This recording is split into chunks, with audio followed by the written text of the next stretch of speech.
Welcome to Soul Thrive, where we explore spirituality through healing trauma, shadow work, and applying the laws of the universe in order to master ourselves without the fear of the unknown. Hi, everyone, and welcome to another episode on the Soul Thrive podcast.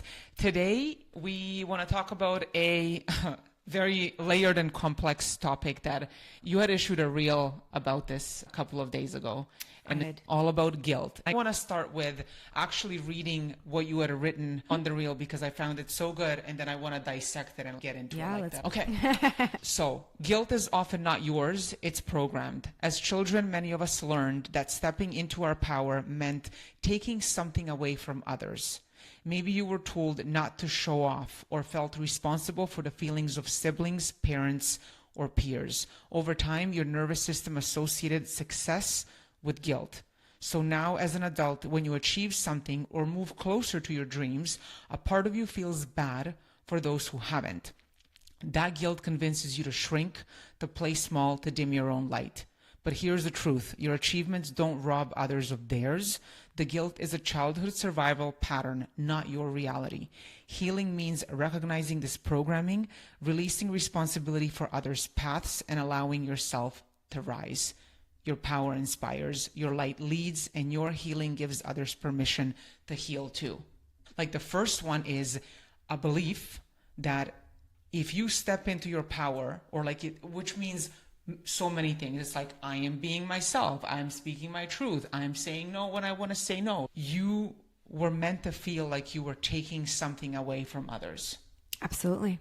It's a programming from your childhood, right? So the constant reiteration, even if you grew up in environments where you had siblings and there was comparisons, constant comparisons, or just overall, this I've seen even in adults, parents in general, where they hold their children back to a degree out of fear of the rejection wound, out of fear of like their kid, if they go into the direction of owning their power or owning their, experience overall, sometimes there's a fear element of like, you're not going to be accepted or belong in the community that we're in. So we have to pull you back. We have to hold you back. You can't outshine. You can't show too much. You can't, because then there's going to be a lot of judgment that comes with that as well.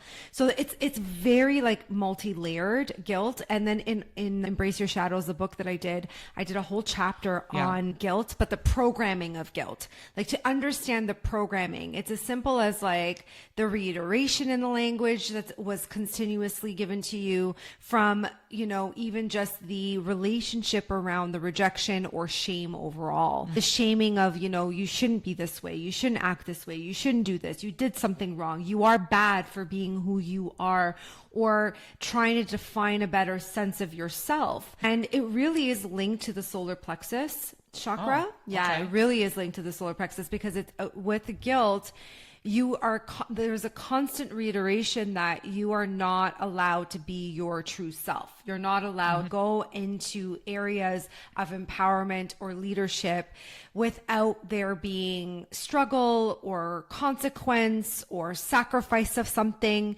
You can't just be happy being powerful. What really stood out to me is like, you being in your power means you are taking something away from others, which is like so crazy. Like I feel like that's like that enmeshment that you always talk about. It's like, why shouldn't I, as a child, why does me being myself or going in the direction that I want do anything to you? So it's like, why does there have to be this like connection? It comes with parenting styles. So I think like and I think parents are getting better at understanding this now, where every child is unique and every child has a different need and every child has their own gifts.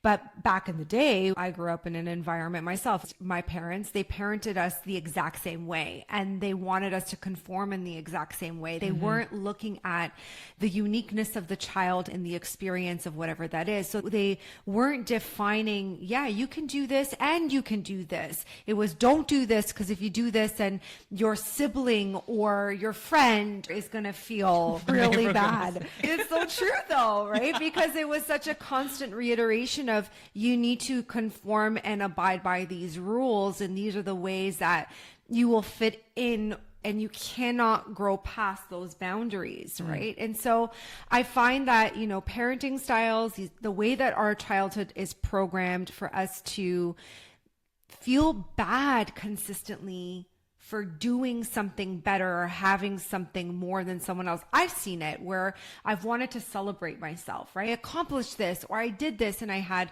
other people in my life that wanted to do something similar. And they were just like, oh, like, how did you make that happen? Or, oh, now you're going to go do that or have this. And then I was like, let me just shrink myself and make myself feel really shitty for the fact that now I have that. And then there's that jealousy that plays a significant role. And then I would find myself in situations feeling so bad because that person wasn't thriving in certain areas or wasn't getting the thing that they wanted.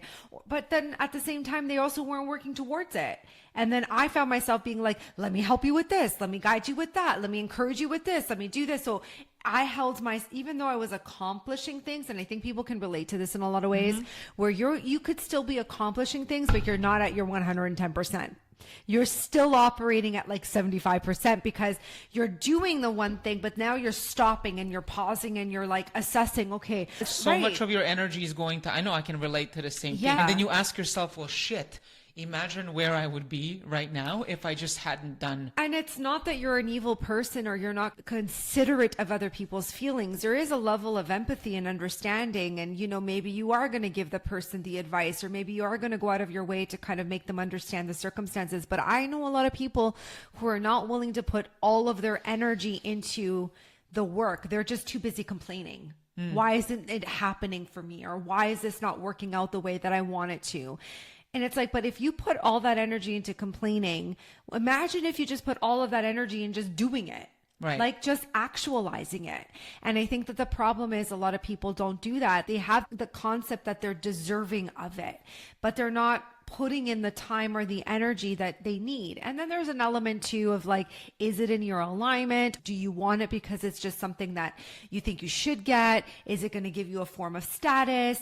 Do you think that you're deserving of this and that's just the way it's supposed to be? Because again, your programming is telling you have to achieve things that are out of your alignment, which makes people miserable at the end of the day. So then of course they project that misery onto the person who's doing something that is in their alignment. Why can't I have that? Why is this person doing it? Because it's in their alignment. Why don't you focus on what your alignment looks like or what brings you joy and put your energy towards that instead of, but that's the programming. The issue is the programming or the reiteration from your childhood. Shrink yourself. Don't do this. Do this instead. Do what others are doing. Right. Right? Yeah. Then there's no movement from there. Right.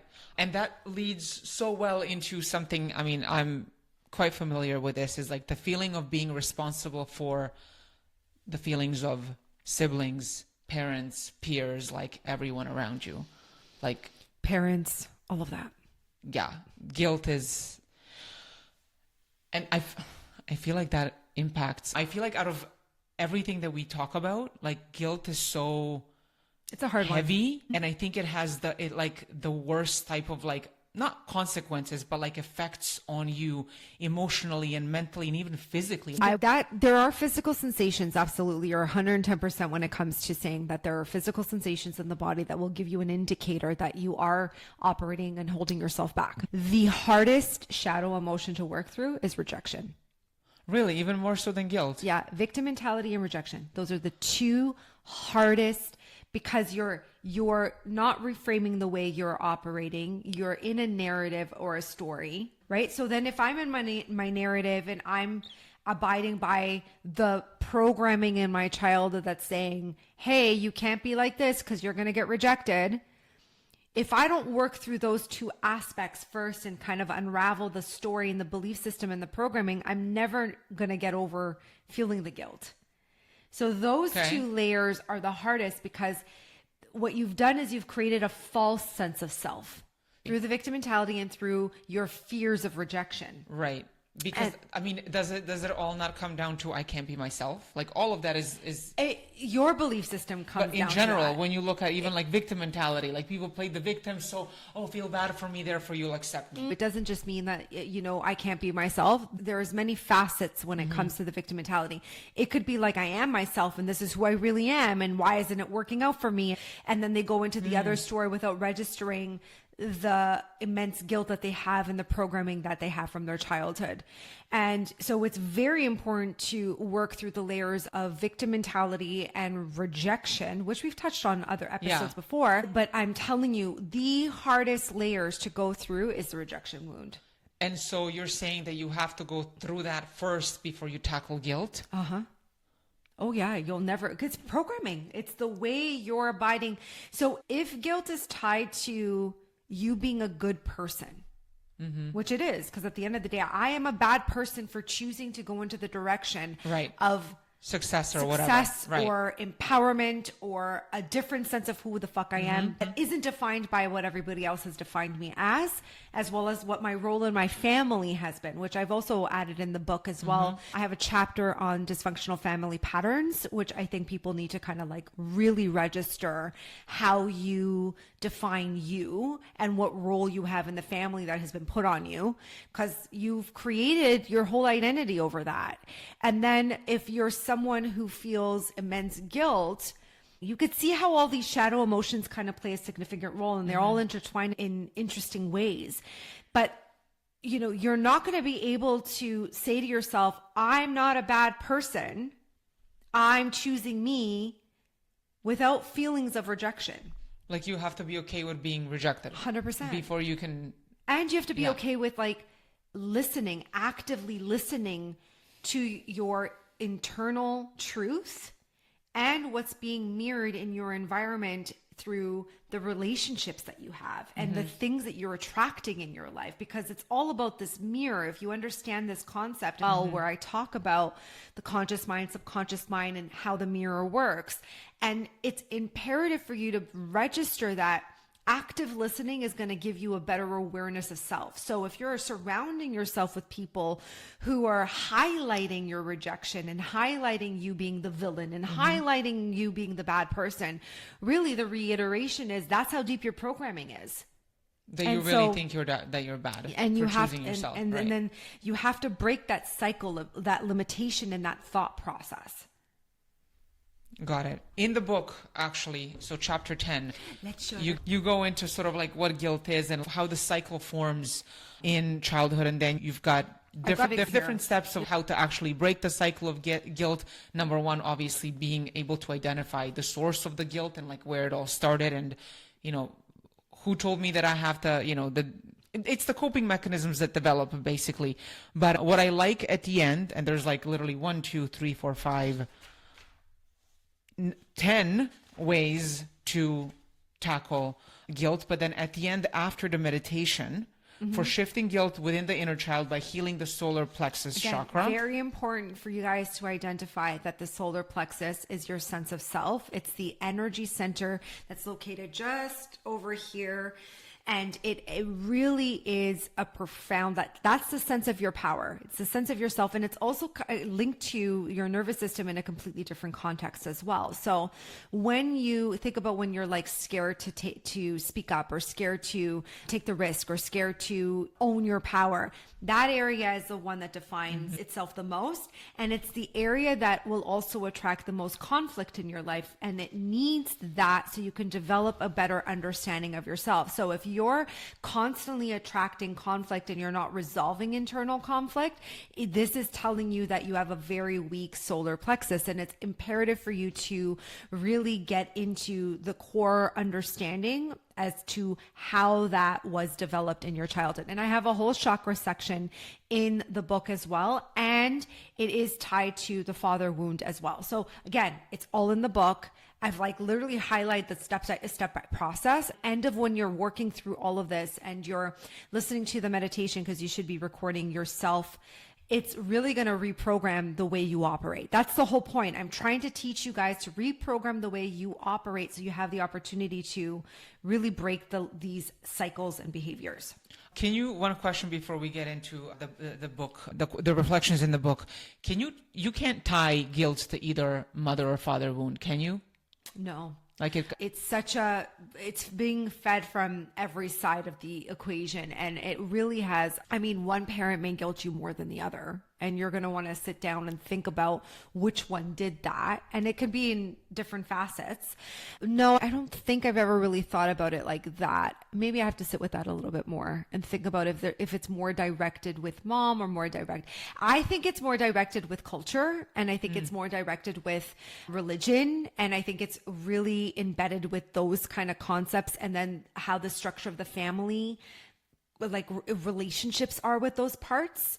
And then it's really going to make you kind of think about, I would start with that. Think about your culture, think about your religion, think about how guilt played a significant role with all of that. And then which parent highlighted it more. Okay. So the questions at the end of every chapter. So you typically have about... I have reflective questions. 4, 5, 6. Remember, this is a workbook. It's a guidebook. It's a book that you will take time and you should be going through each chapter doing the work.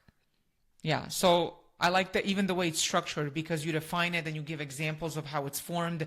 Then you go into an actual meditation. And then at the end, it's a personal reflection. I think this is where most of that work really happens, because we're all different. So we all have to sit down with these questions and we'll all have different answers.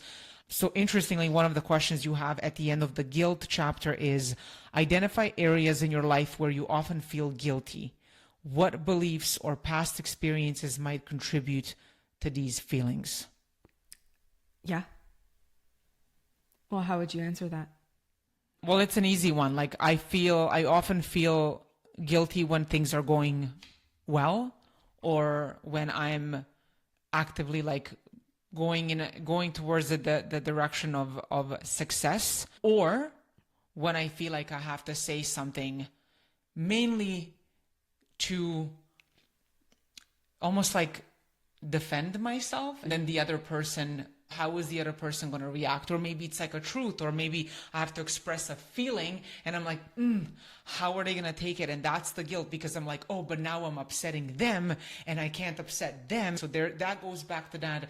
I'm taking ownership of somebody else's else's feelings, 100%. But both of these scenarios are more thinking about the other than myself. So it goes back to like, well, I'm like a bad person if I say what I want to say, or if I see something and I want to call it out and maybe someone else won't like it, or if I want to go in a certain direction like that. I still feel that. And it's funny you say it. It's like literally in that solar, I feel this tightening and it's like, are you sure you want to go there? And then it's like, okay, well, how do I say it? How can I be like neutral and diplomatic about it? Because I think before I was very much in extremes, like when I wasn't doing the work or just starting, like I would feel that like that guilt would come up. I feel it in my solar plexus and I either go, hell no, I'm not going to say anything, or I'm projecting and I'm like already overreacting and making a scene and I'm going, well, like, right? Which like, there's no like middle ground there. So what I'm trying to do now is like, okay, I feel it.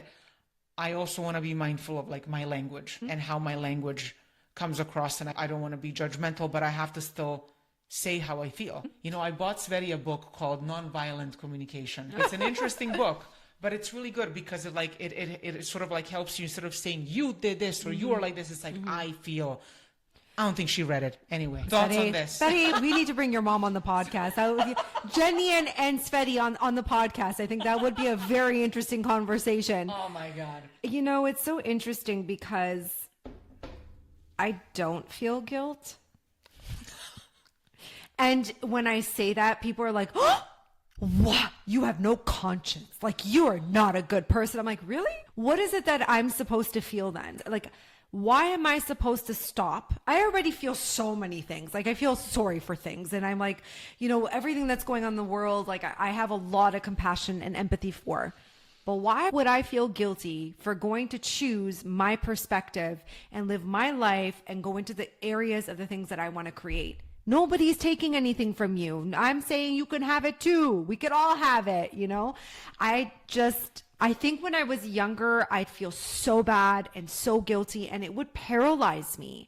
It would keep me stuck. I would get into like issues with my finances. I would get into issues where I was like holding myself back in so many ways because I didn't want to outshine that person, or I didn't want to say the thing and now I'm just like, I don't care. I'm really sorry that this is offending you. Maybe you need to sit with what that trauma is for yourself. I'm not trying to offend you. This is where I'm going and this is what I'm creating. Why is this bothering you? Why is this bothering you?